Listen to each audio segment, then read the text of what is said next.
Amados, bendiciones, qué gusto saludarles, bendecirles sus vidas. Doy gracias a Dios por este momento tan particular, tan especial que Él nos concede como es podernos reunir a través de esta sala virtual para hacer nuestra oración escritural. Hoy vamos a tomar como base bíblica el libro de Isaías, capítulo 53, y vamos a estar leyendo desde el verso 8 hasta el 12. Y para ello, Miriam de Ramírez va a ser tan amable de guiarnos en esta lectura. Bien pueda, Miriam. Amén. Dios lo guarde a todos los que están en esta plataforma en esta hora. Vamos a estar leyendo la palabra del Señor en el poderoso nombre de nuestro Señor Jesucristo. Vamos a estar leyendo en el libro de Isaías. El título es El Gran Sustituto, desde el verso 8 al verso 12. Amén. Dice la palabra: por arresto y por juicio fue quitado, y su generación, ¿quién la contará? Porque fue cortado de la tierra de los vivientes, y por la rebelión de mi pueblo fue herido. Y se dispuso con los impíos su sepultura, mas con los ricos fue en su muerte, aunque nunca hizo maldad, ni hubo engaño en su boca. Con todo eso, Jehová quiso quebrantarle, sujetándole a padecimiento, cuando haya puesto su vida en expiación por el pecado. Verá descendencia, vivirá por largos días, y lo que plazca a Jehová se cumplirá por su mano. Verá el fruto de la aflicción de su alma y quedará satisfecho, porque su conocimiento justificará mi siervo justo a muchos y llevará las iniquidades de ellos. Por tanto, yo le daré parte entre los grandes, y con los poderosos repartirá despojos, por cuanto derramó su vida hasta la muerte, y fue contado con los pecadores, habiendo él llevado el pecado de muchos e intercediendo por los transgresores. Amén. Amén. Miriam, muy bien, muchas gracias por hacer esta lectura. Y bienvenidos todos quienes están ingresando a esta plataforma de oración escritural. Hoy hemos hecho esta lectura en el pasaje quizás más leído, más enseñado, más predicado, en el cual muchos que hemos podido pasar la página de nuestra vida en Dios, nos podemos dar cuenta el máximo amor, la máxima expresión de amor de parte de Dios hacia la humanidad. Este es el que se puede decir el evangelio del Antiguo Testamento. Nadie, ningún otro escritor en la palabra del Señor pudo haberlo descrito tan bien. Cómo nos amplía el panorama. Y este libro de Isaías se escribió 700 años antes de que el Señor Jesús viniera. Ni siquiera la cruz existía como castigo. Ni siquiera el imperio romano estaba tan en oposición, ni había tomado al pueblo de Israel. O sea, muchas cosas que no habían pasado y ya proféticamente se estaban diciendo. ¿Con cuántos detalles está prácticamente identificado el Señor Jesús? Prácticamente la corona de espinas, los clavos, la lanza en su costado, el sufrimiento que iba a tener desde el día del arresto, aún desde su nacimiento, la vida tan sufrida que tuvo el Señor Jesús, aún su apariencia física es descrita en este pasaje de la Escritura. Todos los 12 versículos de este capítulo 53 de Isaías lo describen muy bien, pero es necesario observar algunos detalles que de pronto no se ven así someramente, no se ven por encima, sino que tenemos que ir un poco más en oración y decirle: Dios, ¿qué quiere decir esto? Dios, ¿qué quiere decir aquello? E interpretar a la luz de la palabra del Señor lo que Él nos quiso decir.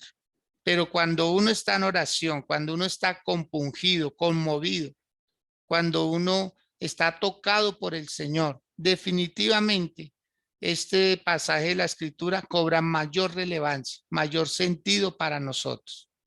Vamos a leer desde el verso 1 para poder ver algunos detalles. Lo primero que dice es: ¿quién ha creído a nuestro anuncio y sobre quién se ha manifestado el brazo de Jehová? Imagínense.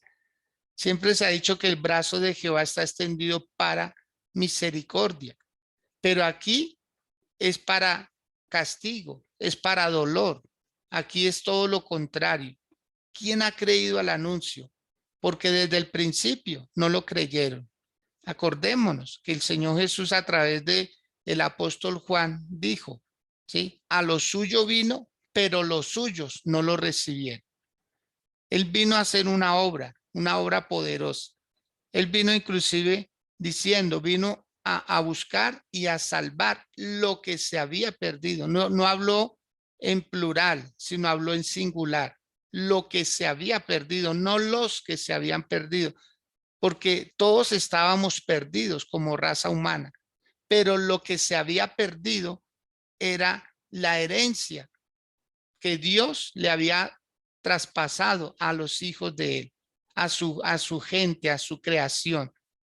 Era lo que se había perdido. El Señor Jesús vino a rescatar eso, lo que se había perdido, la herencia que nos corresponde, porque ya la salvación que Él hizo para nosotros fue un convenio, fue como un contrato que que Jesús selló con su sangre, con su sacrificio, pero lo que vino a rescatar fue lo que se perdió en el huerto del Edén, el poder, la gracia, el que el ser humano pudiera hacer cosas extraordinarias. Acordémonos que Dios le entregó a Adán todo el poder, le entregó el dominio de la tierra, le dijo que la llenara, que la poblara, que la sojuzgara, que se enseñoreara de ella. Eso se había perdido y eso fue lo que vino a rescatar el Señor.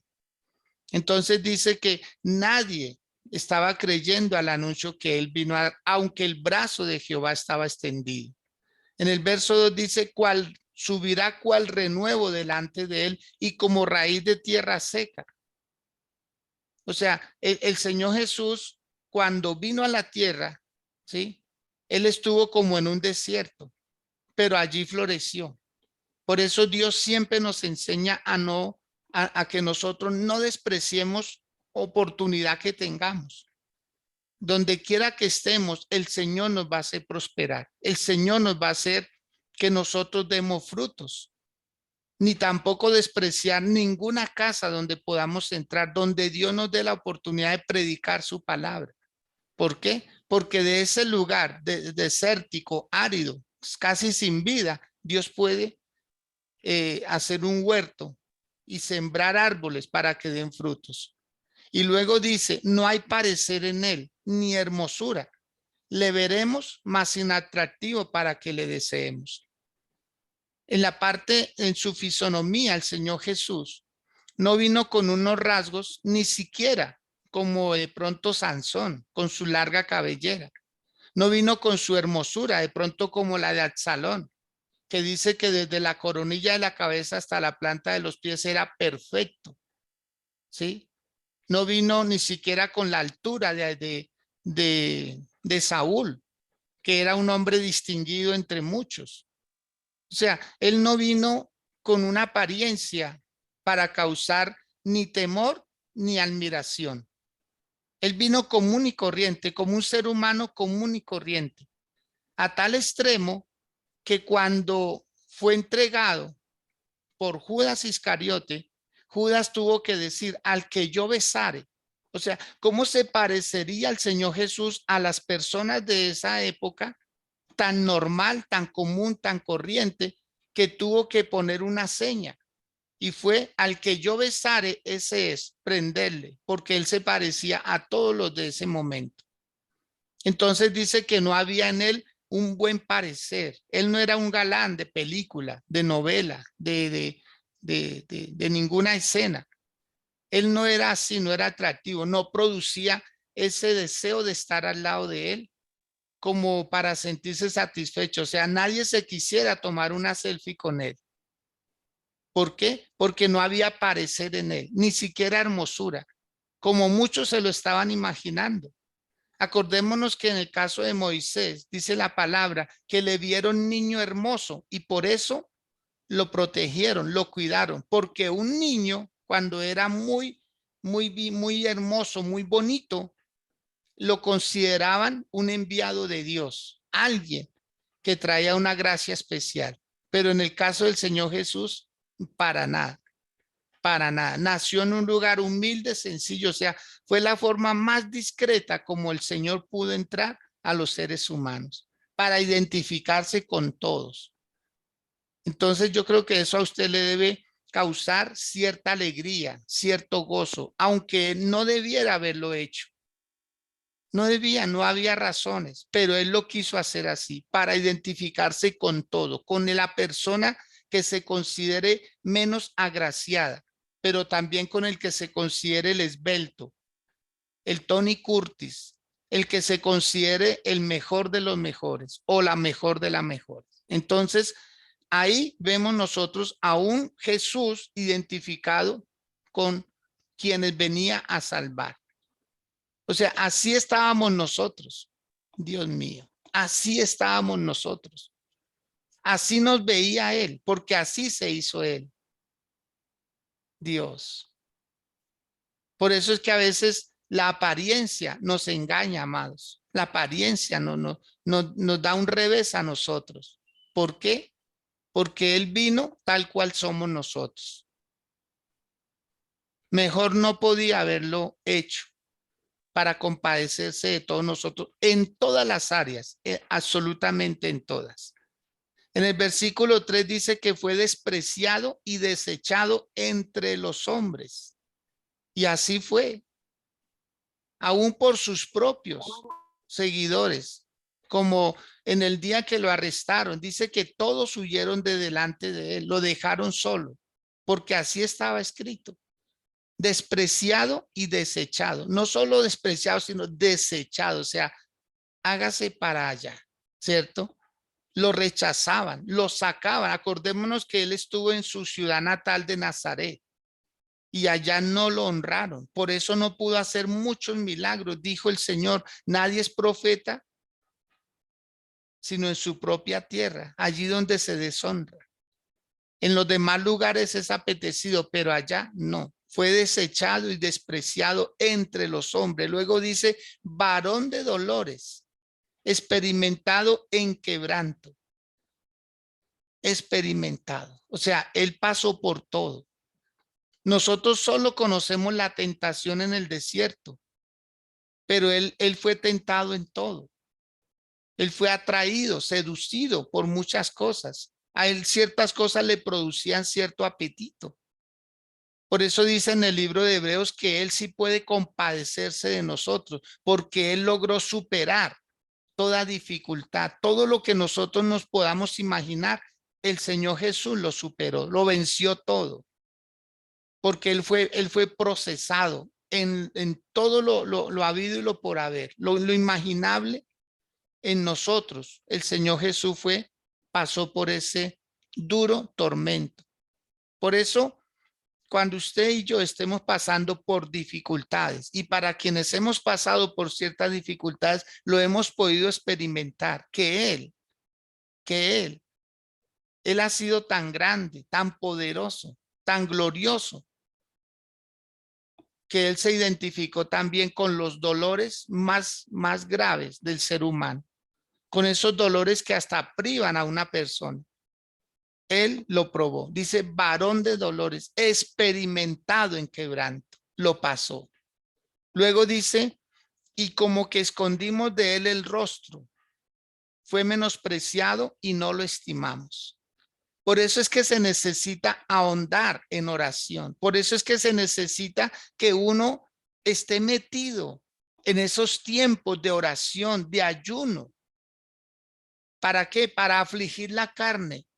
Uno cuando está bien, esta palabra no penetra. Esta palabra no logra hacer mella en nosotros. porque es que esta palabra hay que entenderla es en el espíritu. En la carne uno crucifica al Señor otra vez, pero en el espíritu uno empieza a darse cuenta el gran valor que Dios le dio a nuestra vida. El gran valor, pero dice que fue menospreciado y no lo estimamos. Preferimos ocultar el rostro. Preferimos quitar la mirada de la cruz y mirar otras cosas que nos parecen como que son mejores. No, lo mejor sucedió ese día, aunque nosotros no lo sufrimos, Él sí lo sufrió. Y luego dice el versículo número 4, ciertamente, como dando seguridad, ciertamente llevó Él nuestras enfermedades. Está hablando en tiempo pasado.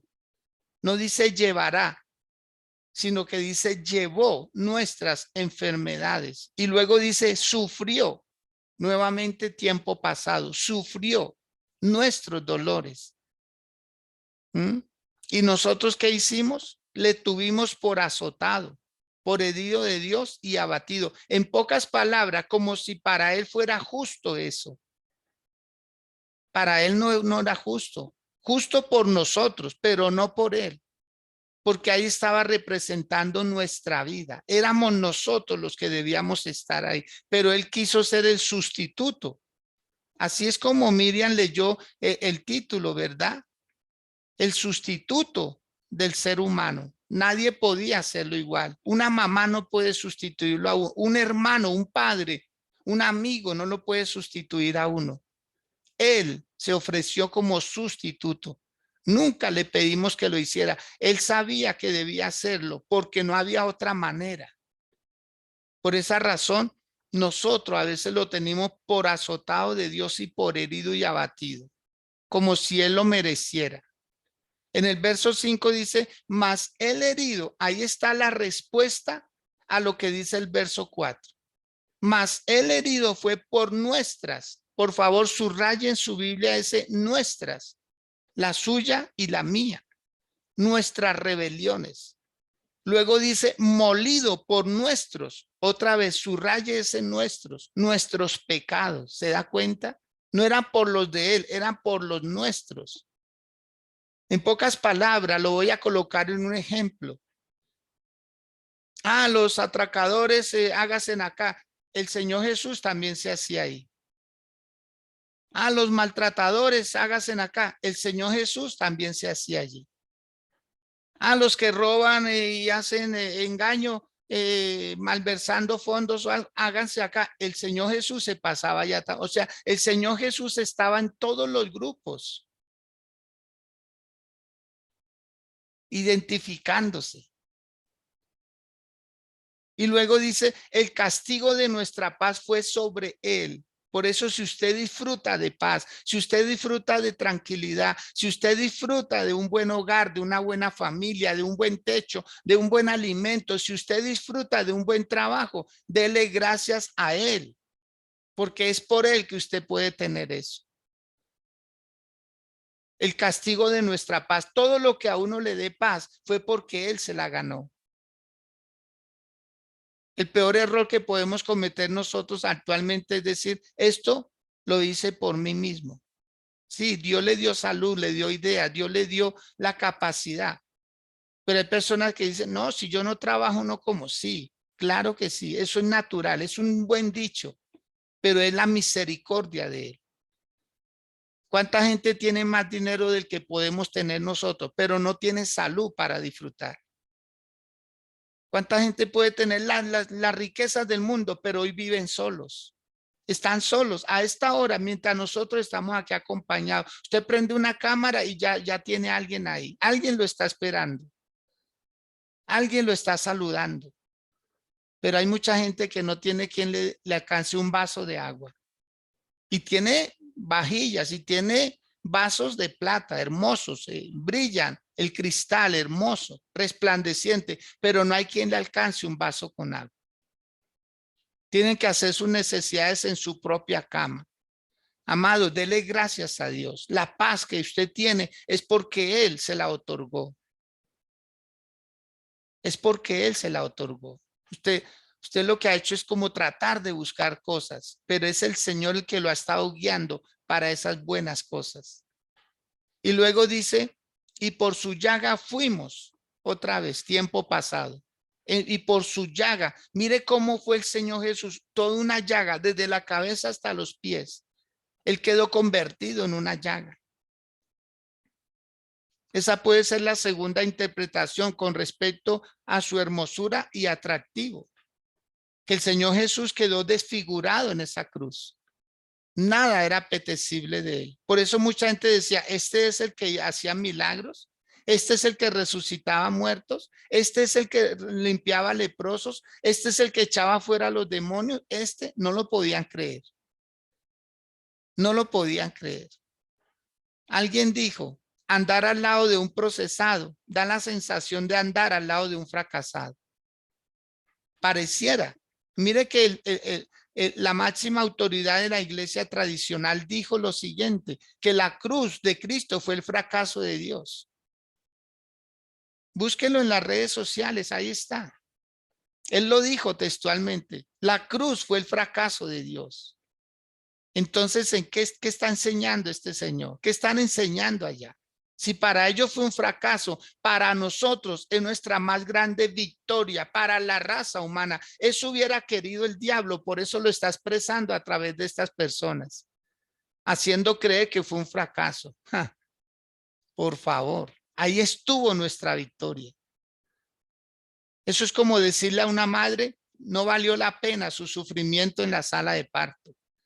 No valió la pena lo que hizo por mí. Por favor.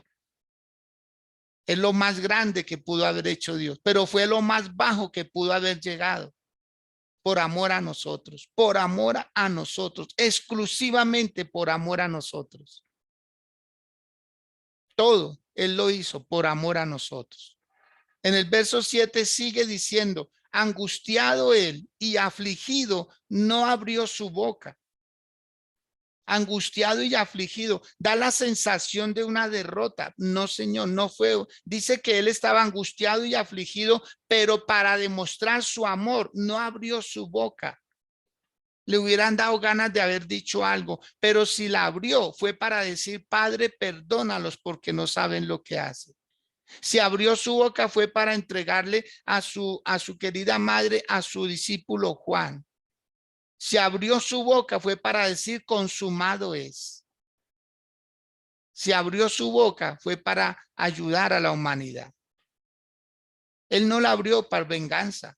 Él lo hubiera podido haber hecho, pero ese es el amor. Él se aguantó todo y dice que no abrió su boca. Como cordero fue llevado al matadero y como oveja delante de sus trasquiladores enmudeció y no abrió su boca. Fue representado con un cordero, porque ellos no se quejan. Ellos pueden estarse desangrando y ellos no gimen como otros animales. Ellos lentamente van muriendo. ¿Cómo lo describió el profeta Isaías? Yo me imagino la cantidad de lágrimas, de dolor. El mismo profeta decía, Señor, ¿a quién le va a pasar esto? ¿A quién le va a pasar esto? Acordémonos que esa era la lectura que hacía el etíope cuando venía de Jerusalén e iba camino a Gaza. Acordémonos, esa era la lectura. El mismo etíope le dijo a Felipe, ¿de quién habla la escritura? ¿De sí mismo o de otro? O sea, porque no sabía si era Isaías el que sufría esa situación o estaba hablando de alguien. Y dice que ahí le empezó a predicar la palabra y le dijo, fue Jesús, al que crucificaron, al que sepultaron, pero el que resucitó. Por eso el etíope creyó, porque aquí es donde empiezan a hacer el evangelio. Aquí es donde cobra vida. Luego dice el versículo 8, por cárcel y por juicio fue quitado. Por cárcel y por juicio fue quitado. Y su generación, ¿quién la contará? Acordémonos que él no tuvo hijos. El Señor Jesús no engendró hijos. Él no dejó hijos físicos, biológicos, no. como para que alguien lo representara y siguiera llevando dinastía, el caso de Abraham. Dios nunca mencionó a Ismael como una futura generación, fue en Isaac que iba a ser llamada la descendencia de él. El Señor Jesús no tenía quien lo representara, porque Él estaba pensando en nosotros. No sé si a usted le da alegría eso. Él iba a tener muchos hijos, pero no iban a ser biológicos, iban a ser espirituales, iba a salir de su más grande dolor, de su más grande dolor. Acordémonos que cuando Dios formó a Eva, hizo que Adán durmiera. Y cuando Cristo durmió en la cruz del Calvario, nació la iglesia. Nacimos nosotros para Él. Somos los representantes de Dios en la tierra. Antes no lo éramos, pero ahora lo somos por gracia de Él. Y luego dice, porque fue cortado de la tierra de los vivientes. Cortado, cortado, cortado. Pero dejó una semilla. Dejó un vástago. Dejó una raíz. Y esa raíz mire dónde va. Millones y millones de personas por la tierra lo anunciamos, creemos en Él, lo amamos, le agradecemos lo que hizo por nosotros. Esta palabra lo conmueve a uno, porque es como revivir un momento. Para Él doloroso, pero para nosotros de mucha satisfacción, porque ahí estuvo nuestra victoria. Ahí fue donde Él nos ganó, en su más grande dolor, en su sacrificio. Dice, y por la rebelión de mi pueblo fue herido. Nuevamente, amado, la culpa nunca la tuvo Él, fuimos nosotros. ¿Hasta dónde Dios veía el pecado? Porque no lo podía pagar de otra manera, como más suave, más liviana, menos dolorosa, pero no se podía. No se podía, tenía que haber muerte de por medio. Y siempre la muerte es un accidente en la vida de una persona. La muerte es trágica. La muerte es un desprendimiento total. Por eso dijo el Señor, sin derramamiento de sangre no hay remisión de pecados. Versículo 9, dice que se dispuso con los impíos su sepultura. La historia no nos deja mentir que al lado de dos ladrones, en medio de dos ladrones fue crucificado el Señor. Mas con los ricos fue en su muerte. La tumba de José de Arimatea fue el lugar donde lo pusieron a él. Un lugar de ricos, de millonarios, personas pudientes. Allí fue colocado el Señor. Y luego dice, aunque nunca hizo maldad, ni hubo engaño en su boca. Nunca el Señor pecó, ni una sola vez, ni una sola vez. Tal vez se le cruzaron por su mente hacer cosas. Acordémonos que él estaba en una humanidad, en una debilidad, pero él fue fuerte y venció todo eso. En el verso 10 dice, con todo eso Jehová quiso quebrantarlo. O sea, esa fue la voluntad de Dios en él. Por eso, leyendo la primera parte, el brazo de Jehová, el brazo, dice en otra parte de la escritura, que Dios no ha recogido su brazo de carne, su brazo de amor. Pero aquí, cuando lo extendió, fue para dolor, para que Jesús pudiera tener, porque era la herencia que Dios le iba a dar al Señor Jesús, la humanidad. Nosotros somos un regalo para el Señor Jesús, pero ¿qué precio pagó por nosotros? ¿Qué precio tan costoso, tan grande? Luego dice que sujetándole a padecimiento, cuando haya puesto su vida en expiación por el pecado, él verá linaje. O sea, él sabía lo que se iba a ganar. Él sabía lo que iba a obtener. Como una mujer que le pone la mirada a un hombre y se enamora de él y lo logra tener a su lado y empieza a ver lo feliz que la empieza a hacer a esa mujer. Entonces dice, valió la pena. El Señor Jesús de igual manera tenía la mirada en nosotros. Por eso a Dios le causamos alegría cuando hacemos las cosas bien, pero le causamos cierto dolor en su corazón. Acordémonos que en el libro de Isaías dice que Dios se arrepintió de haber creado al hombre. Dijo, me arrepiento haberlo creado, pero no para siempre contenderá mi espíritu con el hombre. Por eso fue que se interpuso el Señor Jesús, para que Dios nos viera con misericordia. Si no hubiera sacrificio, habría muchos diluvios cada nada. Habría mucho descender fuego como Sodoma y Gomorra. Es por la gracia del Señor Jesús que no vuelve a pasar eso. Ahora el trato es individual, es más personal, Dios con nosotros, pero porque nos ve en Cristo Jesús. Jesús aplacó la ira de Dios, porque Dios es justo.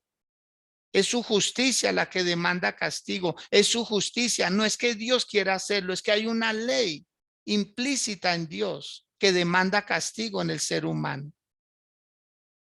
Y luego dice, verá linaje, vivirá por largos días y la voluntad de Jehová será en su mano prosperada. Verá linaje. Él sabía lo que estaba haciendo. Por eso él se expuso a tanto.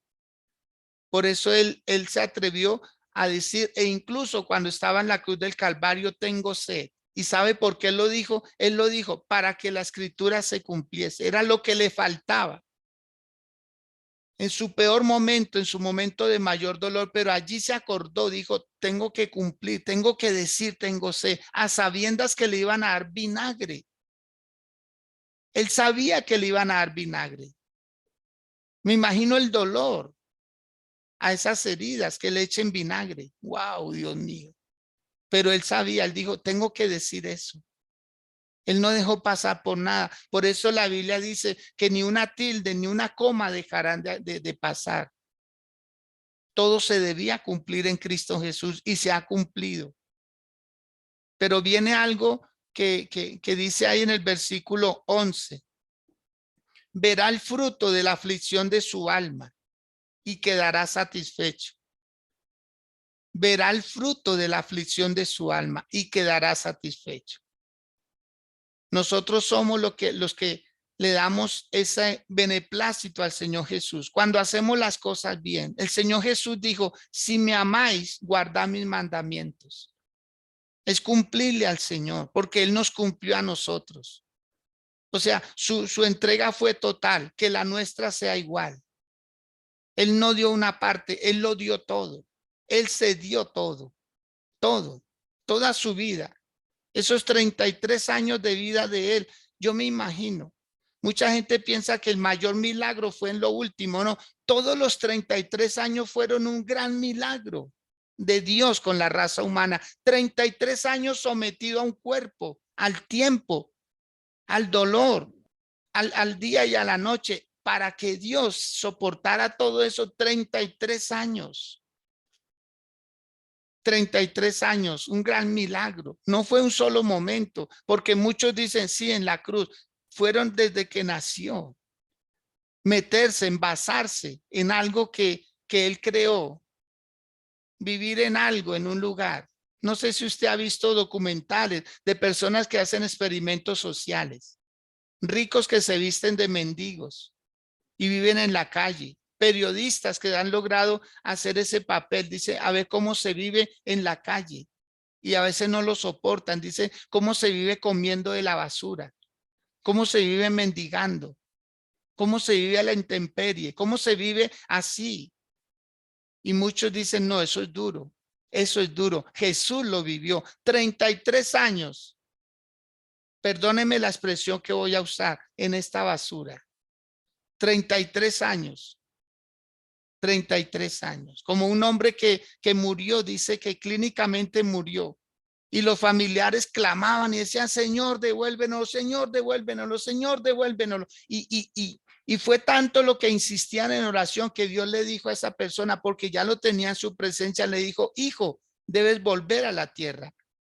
Señor, no lo permitas, sí, debes volver porque me están reclamando tu cuerpo y yo no le puedo faltar porque están creyendo. Ve y después te vuelvo a traer. Y cuando este hombre resucitó, que estaban en la unidad de cuidados intensivos, lo estaban reviviendo. Cuando él vuelve a su cuerpo, lo primero que él dijo fue, ¿otra vez en esta basura? Porque así se consideraba él. Es que cuando uno conoce lo espiritual, uno dice, lo que tengo, bueno, aquí tenemos que estar, porque es hasta cuando Dios lo decida. Y no estar porque nos toca, sino porque, Señor, gracias. Son esas oportunidades que tenemos que agradecer. Pero, amado, lo de allá es mucho mejor que lo de acá. Lo de allá es muchísimo mejor. Por eso albergue esa esperanza en su corazón. Enamórese de las cosas de Dios. Enamórese de Dios mismo. Para que los bienes materiales no le lancen como ese brillo, que esto es más importante. No. Ni siquiera la familia es más importante que Dios. Nadie vale la pena ser reemplazado por Él. Nadie. Él es lo mejor. Debe ser lo mejor para cada uno.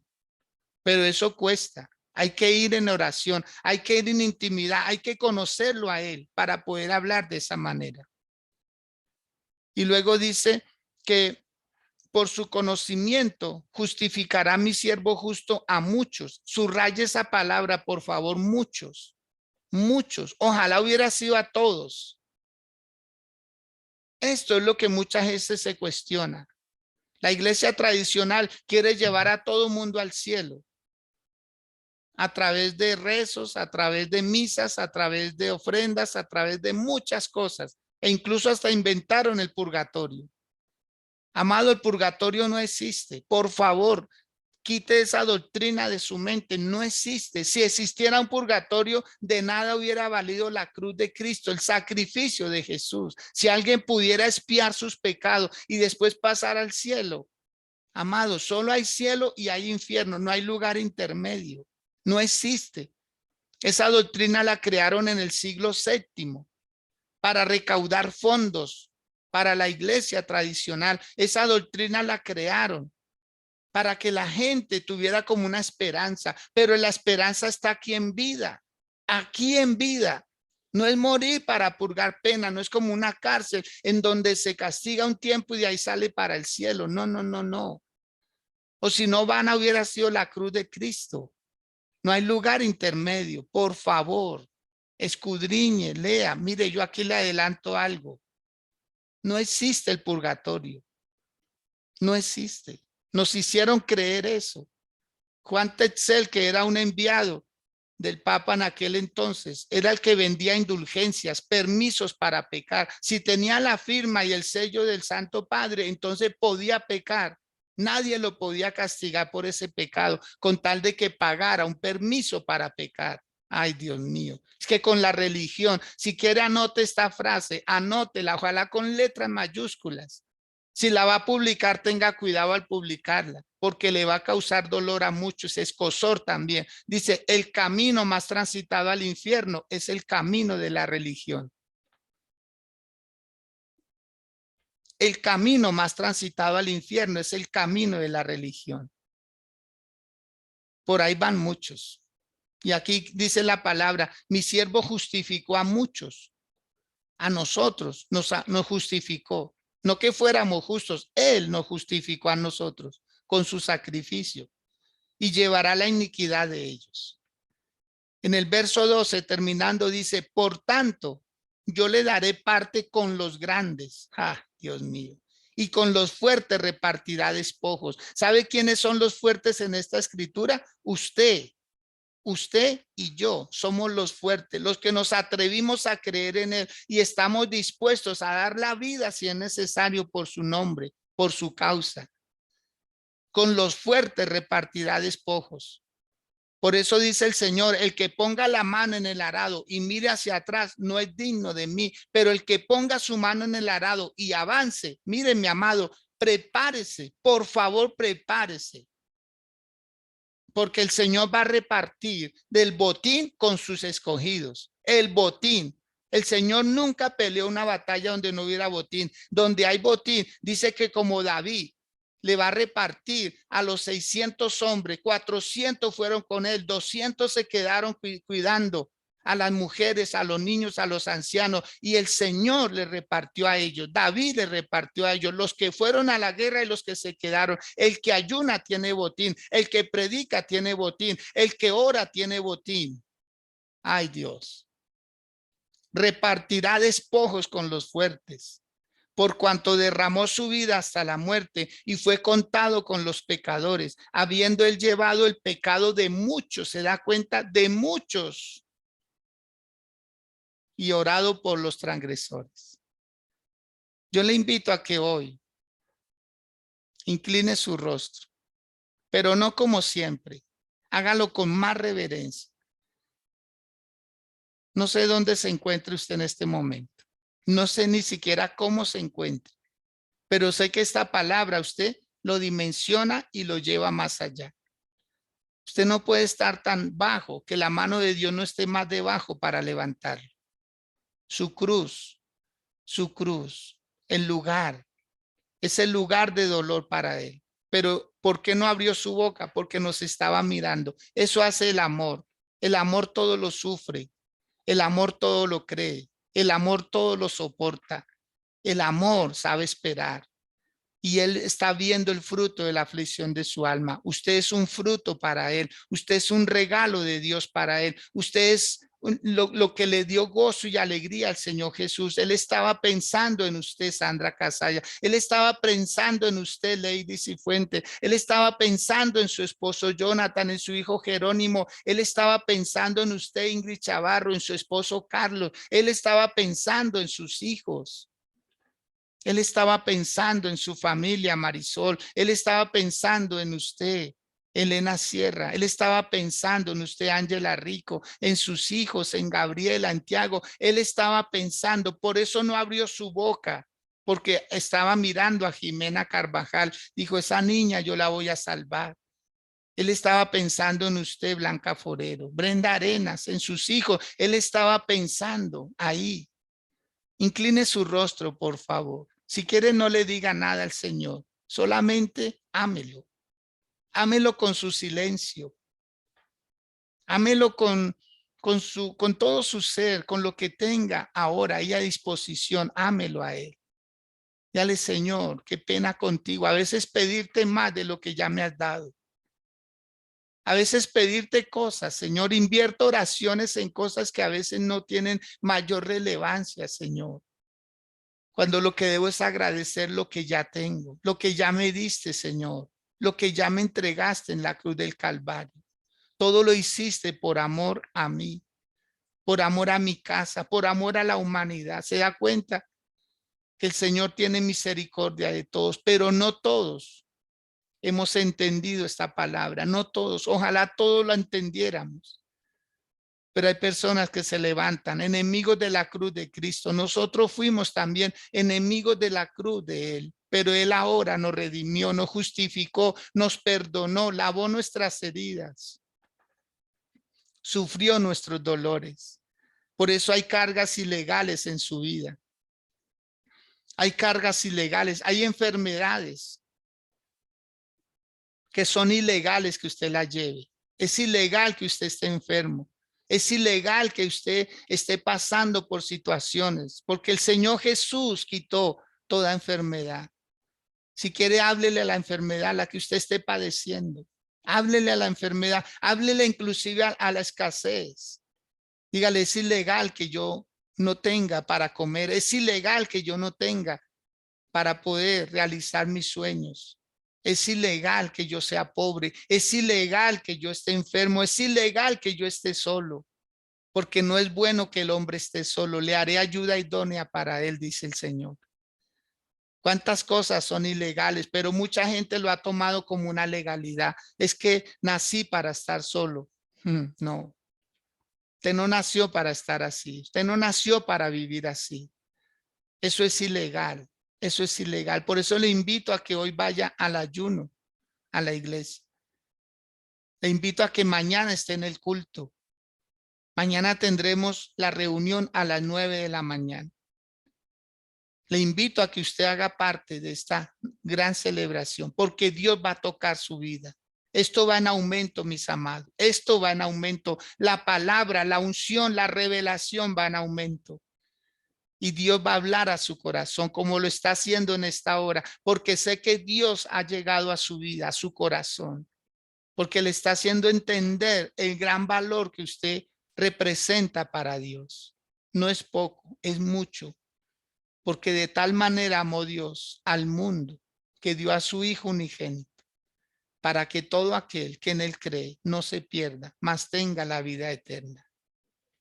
Es mucho lo que hay en juego. Es demasiado lo que hay en juego. Usted no se puede distraer en cosas frívolas. Usted no se puede distraer en cosas que no son tan importantes. Pueden ser urgentes, pero no importantes.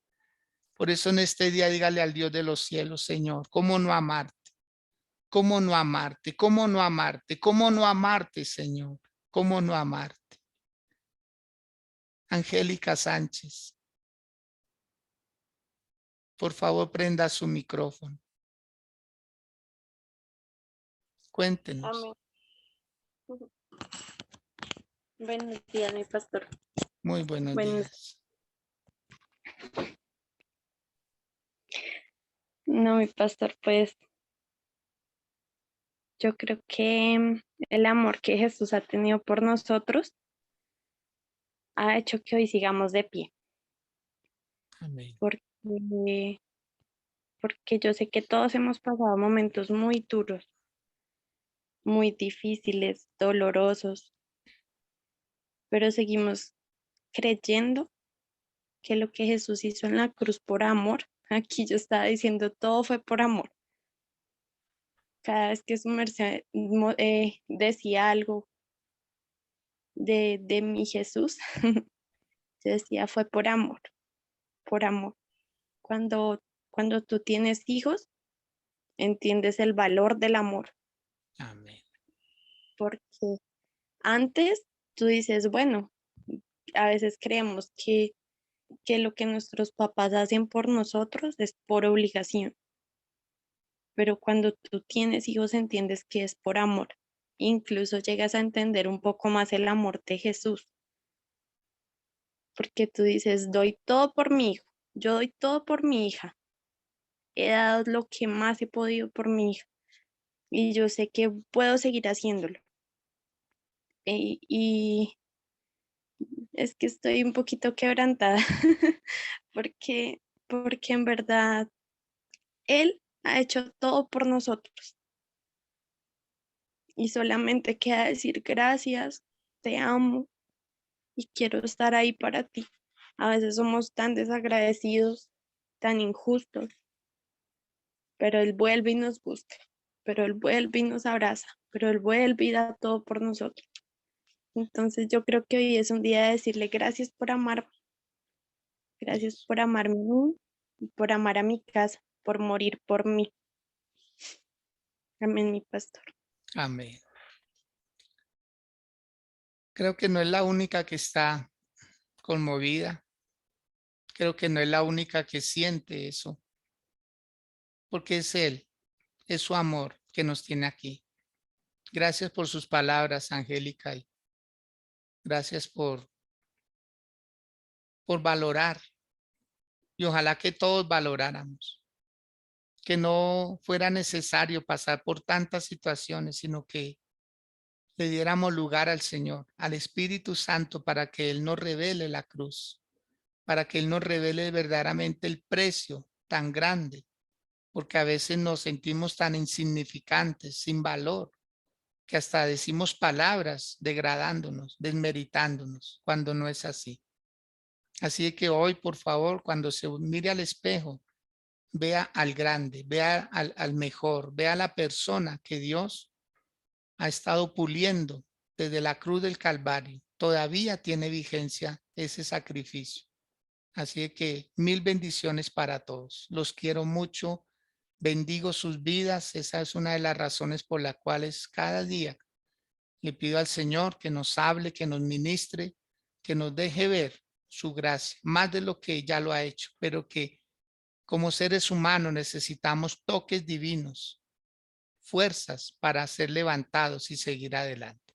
Así que con la ayuda del Señor, ahora en el ayuno y mañana, únicamente la reunión de las 9 de la mañana, únicamente esta reunión, para que usted no se la pierda. Les bendigo, los quiero mucho, les deseo un feliz resto de día a todos. Que estén muy, pero muy bien.